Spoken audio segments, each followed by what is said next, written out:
से बड़ी खबर मिल रही है। गृह मंत्री अमित शाह का पीएस बताकर ठगी। गाजियाबाद के जालसाजों ने ठगे हैं 71 लाख रुपए। लखनऊ के कारोबारी से ठगे 71 लाख रुपए। कोर्ट केस में स्टे दिलाने के नाम पर यह ठगी हुई है। एनजीओ को 180 करोड़ का प्रोजेक्ट दिलाने के नाम पर ठगी की गई है। गाजियाबाद के नितिन गुप्ता, वरुण चौहान, शिखा गुप्ता, रवि चौहान, देवेंद्र सिंह, कविता चौहान, विवेक और वैभव पर भी एफआईआर दर्ज हुई है। गोमती नगर पुलिस मामले की जांच कर रही है।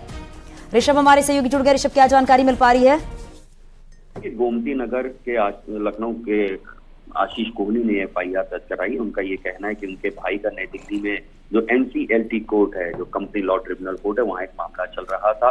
उस मामले को निपटाने के लिए उनकी मुलाकात गाजियाबाद के राजनगर ऑफिसर सिटी निवासी नितिन गुप्ता और वरुण चौहान से हुई थी। नितिन गुप्ता ने खुद को केंद्रीय गृह मंत्री का पीएस बताया था और वरुण ने भी उन्हीं के कार्यालय से जुड़ा हुआ खुद को बताया था और ये कहा गया था कि एनसीएलटी में चल रहे केस में वो स्टे ऑर्डर दिला देंगे। उस पर भरोसा करते हुए उन्होंने लाखों रुपए उनको दिए। बाद में उनकी एनजीओ के लिए 100 करोड़ रुपए का सरकारी प्रोजेक्ट दिलाने का झांसा दिया था।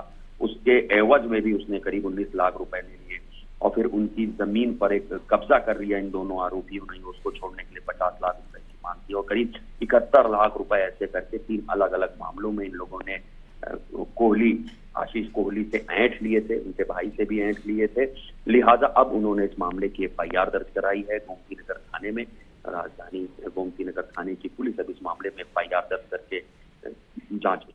जी ऋषभ, आप हमारे साथ बने रहिए, अगली खबर पे भी आपका रुख करेंगे।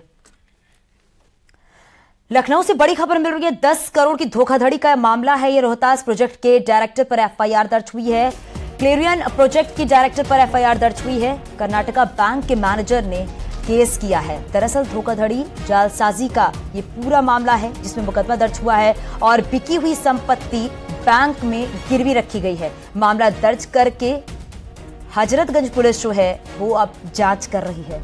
सहयोगी ऋषभ हमारे साथ लगातार बने हुए हैं। ऋषभ, क्योंकि बताया जा रहा है कि रोहतास प्रोजेक्ट के डायरेक्टर पर एफआईआर दर्ज हुई है, धोखाधड़ी का मामला है, अभी और क्या जानकारी? देखिए, रोहतास बिल्डर्स के कई प्रोजेक्ट यहाँ पर विवादित रहे। उनके खिलाफ पहले भी कई एफआईआर दर्ज हो चुके हैं। ईडी की कार्रवाई भी चल रही है। ये एक नया मामला है जिसमें कर्नाटका बैंक के मैनेजर ने एफआईआर दर्ज कराई है, जिसमें रोहतास जो प्रोजेक्ट्स हैं उनके डायरेक्टर और उनकी कंपनी जुड़े हुए लोग हैं। तो वहीं पे क्लेरियन प्रोजेक्टर के डायरेक्टर, उनके भी तमाम बैंक गारंटर के खिलाफ एफआईआर दर्ज कराई गई है। ये कहा गया है कि कर्नाटका बैंक से इन्होंने करोड़ों की ओवरड्राफ्ट लिमिट करा रखी थी, लगातार उस पैसे का इस्तेमाल कर रहे थे। लेकिन जिन संपत्तियों के कागज उन्होंने बैंक में गिरवी रखे थे वो संपत्तियां वो पहले ही बेच चुके थे। इसमें कुछ बैंक कर्मियों की मिली भगत भी हो सकती है। लिहाजा बैंक की ओर से एफआईआर दर्ज कराई है। हजरतगंज पुलिस एफआईआर दर्ज कर इस मामले की जांच में जुट गई। शुक्रिया इस पूरी जानकारी के लिए। लखनऊ से एक और बड़ी खबर मिल रही है। रिटायर आईएएस समेत 4 पर एफआईआर हुई है। सत्येंद्र सिंह समेत 4 लोगों पर फर्जीवाड़े का मुकदमा है। भूखंड आवंटन में फर्जीवाड़े पर एफआईआर हुई है। सीबीसीआईडी जांच में फर्जीवाड़े का खुलासा हुआ है। सीबीसीआईडी ने गाजीपुर थाने में ये एफआईआर कराई है। तो ये बड़ी खबर आपको दे रहे हैं लखनऊ से जो कि मिल रही है और बताया जा रहा है कि आईएएस जो रिटायर आईएएस है उन पर 4 पर एफआईआर हुई है। सत्येंद्र सिंह समेत 4 लोगों पर यह फर्जीवाड़े का एफआईआर दर्ज किया गया है। बताया जा रहा है कि भूखंड आवंटन में फर्जीवाड़े पर यह एफआईआर दर्ज की गई है और अब यह भी बताया जा रहा है कि फर्जीवाड़े में जो एफआईआर दर्ज हुई है उसमें यह बड़ा खुलासा हुआ है। सीबीसीआईडी ने गाजीपुर थाने में यह एफआईआर कराई है।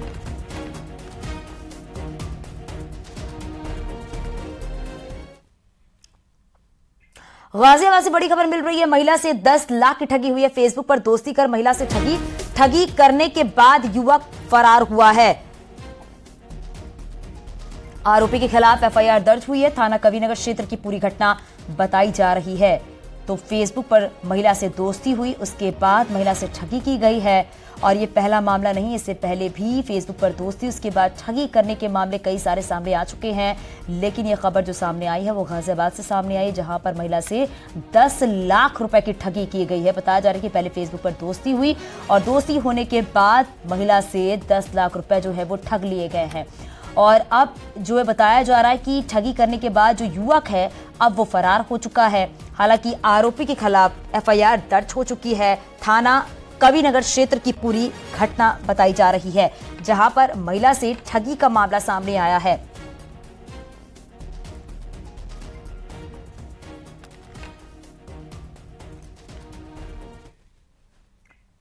हमीरपुर से बड़ी खबर मिल रही है। सड़क हादसे में 10 लोग घायल हुए हैं। अन्ना जानवर से टकराई है श्रद्धालुओं से भरी ऑटो। घायलों को अस्पताल में भर्ती कराया गया है। एक लड़की की हालत गंभीर है। विंध्यवासिनी मंदिर से लौटते समय यह हादसा हुआ है। तो एक लड़की की हालत गंभीर बताई जा रही है। बताया जा रहा है कि विंध्यवासिनी मंदिर से लौटते समय ये हादसा हुआ है। इस हादसे में अगर बात करें तो 10 लोग घायल हो गए हैं। ये सड़क हादसा जिसमें अन्ना जानवर से श्रद्धालुओं की ऑटो टकराई।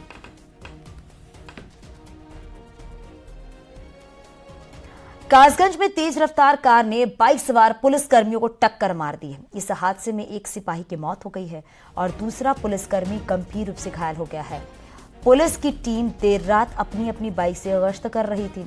दोनों कोतवाली ढूंढना क्षेत्र की पुलिस चौकी इनायती पर तैनात थे।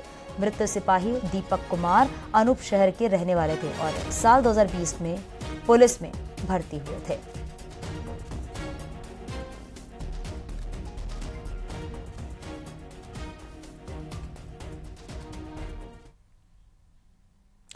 इलाहाबाद सेंट्रल यूनिवर्सिटी के असिस्टेंट प्रोफेसर विक्रम हरिजन ने भगवान कृष्ण और को लेकर विवादित बयान दिया है।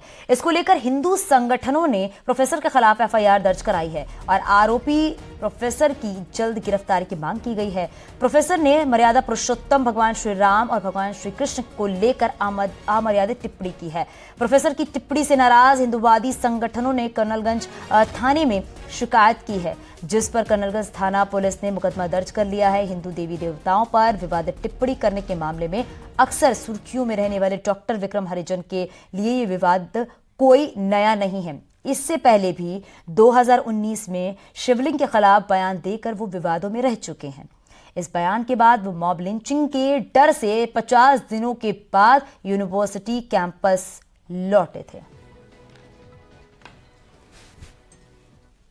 तो आरोपी प्रोफेसर की जल्द गिरफ्तारी की मांग की जा रही है और भगवान कृष्ण को लेकर ये विवादित टिप्पणी की गई है। हालांकि पहली बार नहीं, इससे पहले भी 2019 में शिवलिंग को लेकर भी विवादित बयान दिया गया था और एक बार फिर से प्रोफेसर का ये विवादित बयान सामने आया है। भगवान श्री राम पर आईपीसी की धारा लगाने की बात कही गई है। सोशल मीडिया पर भगवान कृष्ण पर अमर्यादित पोस्ट किया गया है।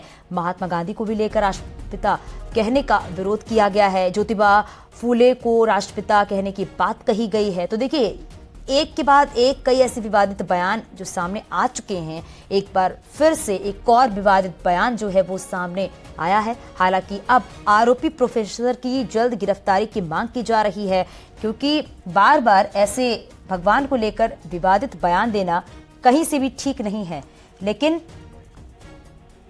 पहले भी विवादों की वजह से सुर्खियों में रहे हैं प्रोफेसर विक्रम हरिजन और अब भी एक बार फिर से प्रोफेसर विक्रम हरिजन पर एफआईआर हुई है, सुर्खियों में है, क्योंकि भगवान कृष्ण पर विवादित कमेंट किया गया है और इसी को लेकर हिंदू संगठनों ने प्रोफेसर के खिलाफ शिकायत की मांग की है और जल्दी गिरफ्तारी की मांग की जा रही है ताकि प्रोफेसर को जल्द से जल्द गिरफ्तार किया जाए। क्योंकि देवी देवताओं को लेकर आप बयान टिप्पणी जो दे रहे हैं, विवादित बयान जो दे रहे हैं, वो कहीं से भी ठीक नहीं है। इससे कहा जा सकता है कि लोगों की आस्थाओं के साथ खिलवाड़ किया जा रहा है और साथ ही साथ ये है कि इससे लोगों की भावनाएं जो हैं आहत होती हैं। अगर आप भगवान को लेकर ऐसे विवादित बयान देते हैं या विवादित टिप्पणी करते हैं, और ये आज पहला मौका नहीं है जब प्रोफेसर विक्रम हरिजन ने विवादित बयान दिया हो भगवान पर, देवी देवताओं को लेकर। इससे पहले भी हम आपको बता रहे हैं कि एक के बाद एक कितने सारे इन्होंने विवादित बयान दिए हैं।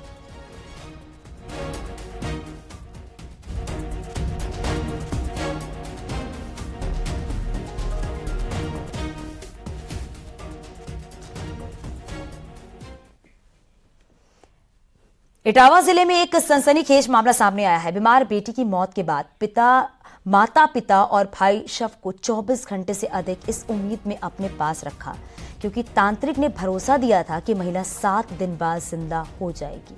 लेकिन हकीकत में ऐसा कुछ भी नहीं हुआ। बाद में महिला की मौत का राज का खुलासा हुआ तो पुलिस कार्रवाई में जुट गई है।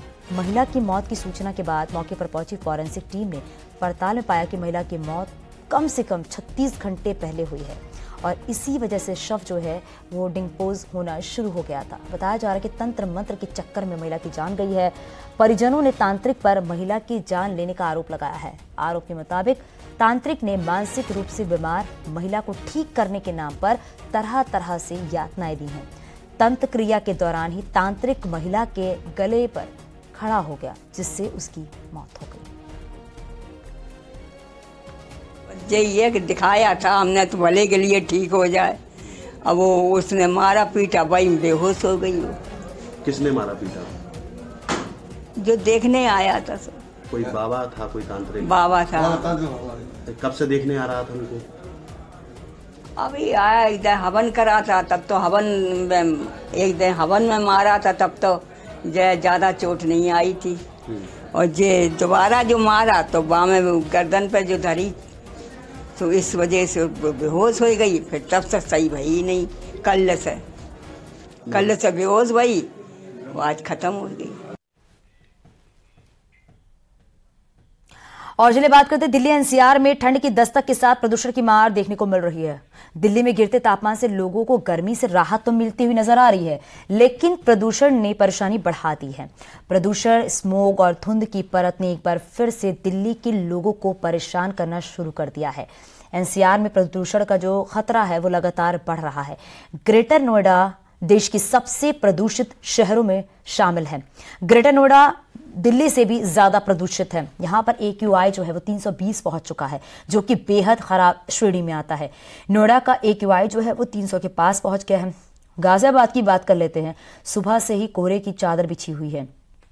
यहां का एयर क्वालिटी इंडेक्स जो है वो 256 है।